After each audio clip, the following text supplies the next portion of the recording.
Okay അല്ലേ. Soviet union എന്ന് പറഞ്ഞൊരു സോഷ്യലിസ്റ്റ് രാഷ്ട്രമാണ്. അതുകൊണ്ട് അവരും എന്ത് ചെയ്യുന്നില്ല, ഇത്തരത്തിലുള്ള കോളനിവൽക്കരണത്തിന് സോവിയറ്റ് യൂണിയൻ എന്നുള്ളത് സോഷ്യലിസ്റ്റ് ശരിക്കും നേതൃത്വം കൊടുത്തിട്ടുള്ളത്. അപ്പോൾ അങ്ങനെയുള്ള ആശയപരമായിട്ടുള്ള സംഘർഷങ്ങളും നയതന്ത്ര യുദ്ധങ്ങളുമാണ് എന്ത് പേരിൽ അറിയപ്പെടുന്നത്, ശീതസമരം എന്ന പേരിൽ അറിയപ്പെടുന്നത്. അപ്പോൾ ഒന്ന് നമ്മൾ തന്നെയാണ് ഇന്ത്യ, 2 ഈജിപ്ത്, 3 യൂഗോസ്ലാവിയ, 4 ഇന്തോനേഷ്യ, ഇങ്ങനെയുള്ള രാജ്യം.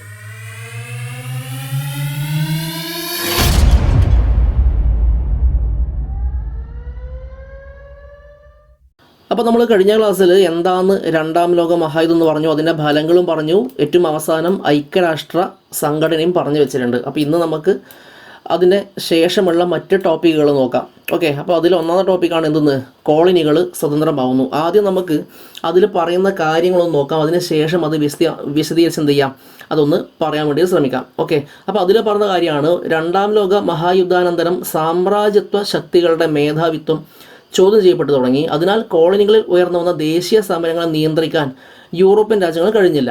കൂടാതെ വൻ ശക്തികളായി ഉയർന്നു വന്ന അമേരിക്കയും സോവിയറ്റ് യൂണിയനും യൂറോപ്യൻ കോളനികളിലെ സ്വാതന്ത്ര്യ സമരത്തിനെ പിന്തുണച്ചു. ഓക്കെ, അപ്പോൾ ഇവിടെ നോക്കിയേ, ഏത് വർഷമാണ് രണ്ടാം ലോക മഹായുദ്ധം കഴിയുന്നത്? 1939 മുതൽ 1945 വരെയുള്ള സമയത്താണ് രണ്ടാം ലോക മഹായുദ്ധം നടക്കുന്നത്. ഓക്കെ അല്ലേ. അപ്പോൾ ഈ രണ്ടാം ലോക മഹായുദ്ധത്തിന് ശേഷം ഉണ്ടായിട്ടുള്ള മാറ്റം എന്ന് പറയുന്നത് ലോകത്തിനെ നിയന്ത്രിക്കുന്ന 2 വൻ ശക്തികളായിട്ട് 2 ആൾക്കാർ ഉയർന്നു വന്നു. അതിൽ ഒരാളാണ് അമേരിക്ക എന്നുള്ള കാര്യം നമുക്കറിയാം. രണ്ടാമത്തെ ആൾ എന്ന് പറയുന്നത് ആരാണ്? സോവിയറ്റ് യൂണിയനുമാണ് എന്നുള്ള കാര്യം അറിയാം. ഓക്കെ അല്ലേ. അപ്പോൾ അമേരിക്ക പോലെയുള്ള, സോവിയറ്റ് യൂണിയനെ പോലെയുള്ള ആൾക്കാർ എന്തിനെ പിന്തുണക്കാൻ വേണ്ടി തുടങ്ങി? യൂറോപ്യൻ കോളനികളിലെ സ്വാതന്ത്ര്യ സമരത്തിനെ പിന്തുണയ്ക്കാൻ വേണ്ടി തുടങ്ങി എന്നാണ് പറയുന്നത്. അപ്പോൾ ഇവിടെ നമ്മൾ നോക്കേണ്ടുന്ന ഒരു കാര്യം, ഒരു ഉദാഹരണം ഞാൻ പറഞ്ഞുതരാം. 1945-ലാണ് രണ്ടാം ലോക മഹായുദ്ധം കഴിയുന്നത് അല്ലേ. അങ്ങനെയാകുമ്പോൾ ഇന്ത്യക്ക് സ്വാതന്ത്ര്യം കിട്ടുന്ന എപ്പോഴാണ്? 1947-ലല്ലേ. അപ്പോൾ നോക്കിയേ, ഏകദേശം 1940 മുതൽ 47 വരെയുള്ള സമയത്താണ് ഇന്ത്യയിൽ സ്വാതന്ത്ര്യ സമരം എന്ത് ചെയ്യുന്നത്, അതിനൊരു ഹൈ പീക്കിലെത്തുന്നുള്ള കാര്യം മനസ്സിലാക്കി വെക്കുക. അതിനുള്ള പ്രധാനപ്പെട്ട കാരണം എന്ന് പറയുന്നത് 1945 രണ്ടാം ലോക മഹായുദ്ധം കഴിഞ്ഞോട് കൂടിയിട്ട് സാമ്രാജ്യത്വ ശക്തികളുടെ മേധാവിത്വം ചോദ്യം ചെയ്യപ്പെട്ട് തുടങ്ങി. മാത്രമല്ല അമേരിക്കനെ പോലുള്ള, സോവിയറ്റ് യൂണിയനെ പോലുള്ള ആൾക്കാരൊക്കെ എന്തിനെ പിന്തുണക്കാൻ വേണ്ടി തുടങ്ങി? നമ്മളുടെ ഇന്ത്യനെ പോലെയുള്ള രാജ്യങ്ങളിലുള്ള സ്വാതന്ത്ര്യ സമരങ്ങളെ പിന്തുണക്കാൻ വേണ്ടിയിട്ട് തുടങ്ങി എന്നാണ് പറയുന്നത്. ഓക്കെ അല്ലേ. അപ്പോൾ ഞാൻ ചോദിക്കട്ടെ, അമേരിക്ക എന്തുകൊണ്ടായിരിക്കും ഇത്തരത്തിലുള്ള ആ ഒരു സ്വാതന്ത്ര്യ സമരങ്ങളെ പിന്തുണച്ചിട്ടുണ്ടാവുക? നമുക്കറിയാം അല്ലേ. അതായത് അമേരിക്കൻ സ്വാതന്ത്ര്യ സമരം നമ്മൾ ഓൾറെഡി പഠിച്ച കാര്യമാണ് അല്ലേ. 18-ാം നൂറ്റാണ്ടിൽ വടക്കേ അമേരിക്കയുടെ കിഴക്കൻ തീരങ്ങളിൽ ബ്രിട്ടീഷുകാർ 13 കോളനികൾ സ്ഥാപിക്കുന്നു എന്നൊക്കെ പറഞ്ഞ് നമ്മൾ പഠിച്ചിട്ടുണ്ട്. അതുകൊണ്ട് തന്നെ അമേരിക്ക എന്തിനെ സപ്പോർട്ട് ചെയ്യുന്നില്ല?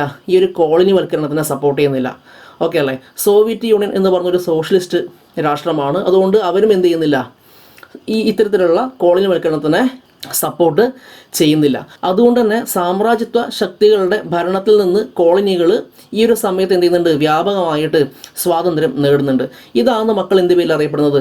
അപകോളനീകരണം എന്ന പേരിൽ അറിയപ്പെടുന്നത്. എന്ന് പറഞ്ഞാൽ ഇന്ത്യനെ പോലെയുള്ള, ദക്ഷിണാഫ്രിക്കയെ പോലെയുള്ള, ഘാനയെ പോലെയുള്ള, കെനിയെ പോലെയുള്ള രാഷ്ട്രങ്ങളൊക്കെ ഏകദേശം സ്വാതന്ത്ര്യം നേടുന്ന ഏത് സമയത്താണ്? 45-ന് ശേഷമുള്ള ആ ഒരു സമയത്താണ്, അല്ലെങ്കിൽ പ്രധാനമായിട്ടും സ്വാതന്ത്ര്യം നേടുന്നത് എന്നുള്ള കാര്യം അവിടെ മനസ്സിലാക്കി വെക്കാം. ഓക്കെ അല്ലേ. ഇത് പരീക്ഷയിൽ ചോദിക്കുന്നത് വളരെ വിരളമാണ്, ചോദിക്കൂല എന്ന് തന്നെ പറയാം.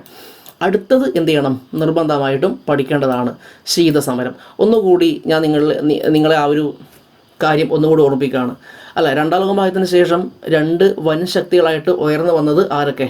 ഒന്ന് നമുക്കറിയാം അമേരിക്കയാണ്, 2 സോവിയറ്റ് യൂണിയനാണ് എന്നുള്ള കാര്യം നമുക്കറിയാം. ഓക്കെ അല്ലേ.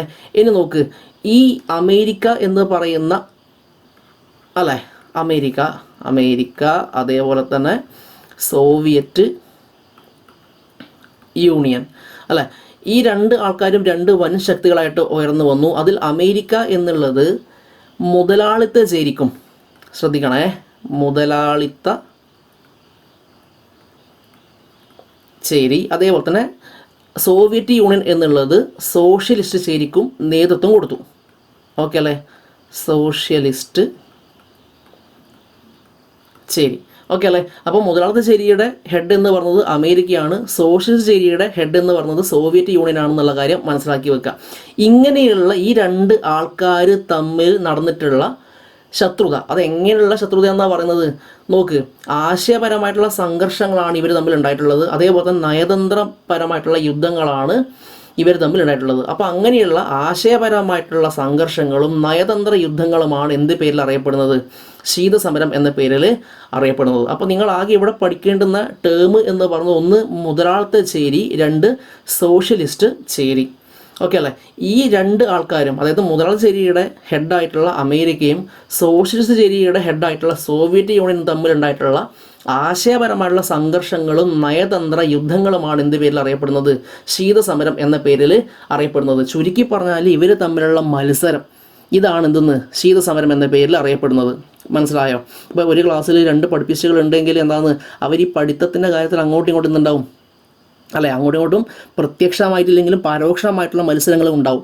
അപ്പോൾ അങ്ങനെയുള്ള മത്സരങ്ങളാണ് എന്ത് പേരിൽ അറിയപ്പെടുന്നത്? ശീതസമരം എന്ന പേരിൽ അറിയപ്പെടുന്നത്. ഓക്കെ ആണെന്ന് വിചാരിക്കുന്നു. അപ്പോൾ എന്തെങ്കിലും സംശയം എന്ത് ചെയ്യുക, അതൊന്ന് കമൻറ്റിൽ ചോദിക്കാം. അപ്പോൾ ഇനി അടുത്ത ടോപ്പിക്ക് ചേരി ചേരയുമ. ചേരി ചേര പ്രസ്ഥാനം എന്താണെന്നാണ് പറയുന്നത്. ഓക്കെ, രണ്ട് ചേരികളില്ല മക്കളെ. ഏതൊക്കെ രണ്ട് ചേരികൾ? ഒന്ന് മുതലാളിത്ത ചേരി അല്ലേ, രണ്ട് സോഷ്യലിസ്റ്റ് ചേരി. ഓക്കെ അല്ലേ? സോഷ്യലിസ്റ്റ് ചേരി. സോഷ്യലിസ്റ്റ് ചേരിയുടെ ഹെഡ് ആരാണ്? റഷ്യ അല്ലെങ്കിൽ സോവിയറ്റ് യൂണിയൻ അല്ലേ? സോവിയറ്റ് യൂണിയൻ ആണെന്നുള്ള കാര്യം നമുക്കറിയാം അല്ലേ? മുതലാളിത്ത ചേരിയുടെ ഹെഡ് ആരാണ്? അത് അമേരിക്കയാണ് എന്നുള്ള കാര്യവും നമുക്ക് അറിയാം. ഓക്കെ അല്ലേ? ഇനി നോക്ക്, ഇനി എന്താ പറഞ്ഞത്? മുതലാളിത്ത ചേരിയുടെയോ സോഷ്യലിസ്റ്റ് ചേരിയുടെയോ ഭാഗമാവാതെ നിലകൊണ്ട രാജ്യങ്ങളുടെ ഐക്യമാണ് എന്ത് പേരിൽ അറിയപ്പെടുന്നത്?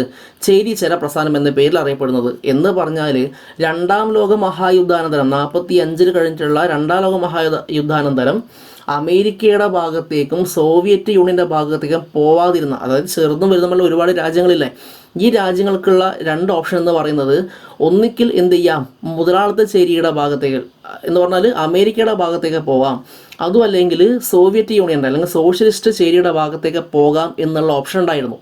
പക്ഷേ ചില രാജ്യങ്ങൾ എന്ത് ചെയ്തു? ഈ രണ്ട് ചേരിയുടെ ഭാഗത്തേക്കും പോവാതെ ഒറ്റയ്ക്ക് നിന്നു. നമ്മൾ ഈ രണ്ട് ചേരികളിലും പോകുന്നില്ല, രണ്ട് ബ്ലോക്കിലും നമ്മൾ ചേരുന്നില്ല, നമ്മൾ സ്വതന്ത്രമായി നിൽക്കുകയാണെന്ന് പറഞ്ഞുകൊണ്ടുള്ള ചില രാജ്യങ്ങളുണ്ടായിരുന്നു.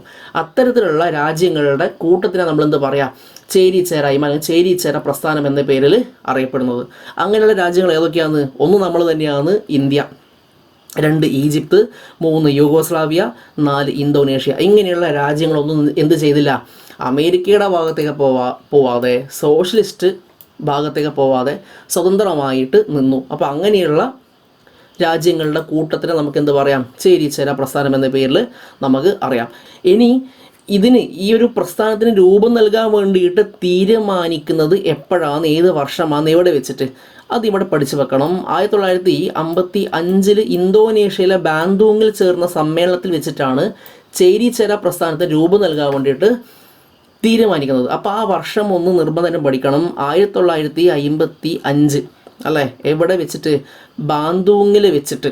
എവിടെയാണ് ബാന്തൂങ്? അത് ഇന്തോനേഷ്യയിലാണ്. ആ ഒരു ഇന്തോനേഷ്യ നടന്നിട്ടുള്ള സമ്മേളനത്തിൽ വെച്ചിട്ടാണ് ചേരി ചേര പ്രസ്ഥാനത്തിന് രൂപം നൽകാൻ വേണ്ടിയിട്ട് തീരുമാനിക്കുന്നത്. രൂപം നൽകാൻ വേണ്ടി തീരുമാനിക്കുന്നത് 1955. ഇനി എവിടെ വെച്ചിട്ടാണ് ഇതിൻ്റെ ആദ്യത്തെ സമ്മേളനം നടക്കുന്നത്? ഏത് വർഷം? 1961 ചേരി ചേര പ്രസ്ഥാനത്തിൻ്റെ ആദ്യത്തെ സമ്മേളനം നടക്കുന്നത്. അത് എവിടെ വെച്ചിട്ടാണ്? അത് ബൽഗ്രേഡിൽ വെച്ചിട്ടാണ് എന്നുള്ള കാര്യം കൂടി മനസ്സിലാക്കി വെക്കുക. ഓക്കെ അല്ലേ?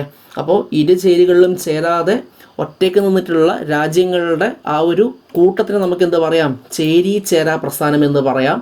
അതിൻ്റെ ആദ്യത്തെ സമ്മേളനം നടക്കുന്നത് 1961 ബൽഗ്രേഡിൽ വെച്ചിട്ടാണ്. തീരുമാനമെടുക്കുന്നത്, അതായത് ചേരി ചേര പ്രസ്ഥാനത്തിന് രൂപം നൽകാൻ വേണ്ടിയിട്ട് തീരുമാനമെടുക്കുന്നത് ബാന്തൂങ്ങിൽ വെച്ചിട്ടാണ്. ഏത് വർഷം? 1955 കാര്യം മനസ്സിലാക്കി വെക്കുക. ഓക്കെ അല്ലേ? അത്ര പോലെയാണ് നമുക്ക് അതിൽ പറയാനുള്ളത്. ഇനിയുള്ള എന്താണ്? അവിടെ നെഹ്റു പറഞ്ഞിട്ടുള്ള ചെറിയൊരു കോട്ട് കൂടി നമ്മൾ അവിടെ നോക്കേണ്ടതായിട്ടുണ്ട്. നോക്കുക, ചേരി ചേരായ്മ ലോക കാര്യങ്ങളിൽ നിന്ന് മാറി നിൽക്കലല്ല, ലോകം അഭിമുഖീകരിക്കുന്ന പല പ്രശ്നങ്ങളിലും സജീവമായി ഇടപെടാനാണ് എന്നാണ് ആര് പറഞ്ഞിട്ടുള്ളത്? നെഹ്റു ആ ഒരു സമയത്ത് പറഞ്ഞിട്ടുള്ളതെന്നുള്ള കാര്യം കൂടി മനസ്സിലാക്കുക. ഓക്കെ, അപ്പോൾ ഇന്ന് ഇത്ര പോലെയാണ് പറയാനുള്ളത്. ബാക്കി എന്ത് ചെയ്യാം? പശ്ചിമേഷ്യ ആ ഒരു ടോപ്പിക്ക് നമുക്ക് അടുത്ത ക്ലാസ്സിൽ പറയാം. ഓക്കെ.